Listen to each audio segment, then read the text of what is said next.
How did you get into riding, man?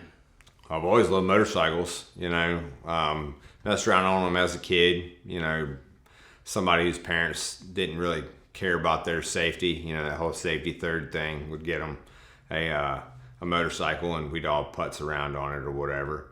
Fast forward, I was in the military. One of my really good friends, he had a sport bike, kept it in my house because it was wrecked more than it was on the road, and we rode it and messed around. I realized then really quickly that my mindset and the way I approached all things was a little bit too risky to be on a motorcycle. So I didn't really start riding until 2008, I believe. I actually got legit and got my license and took the course and unlearned a bunch of bad stuff, and I've been riding ever since.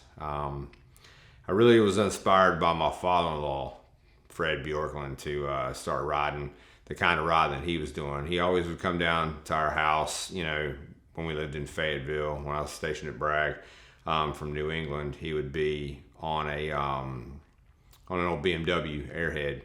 And, I was the guy that was voted most likely to ride a Harley Davidson. But I just loved how he could ride that bike and didn't have to do much to it. It wasn't a whole lot of tinkering and a lot of wrenching. He just maintained it and hit the road.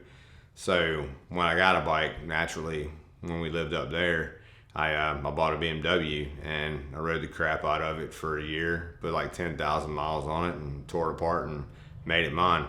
And I've kind of got a bug for BMWs, and I've been putting on a ton of miles ever since.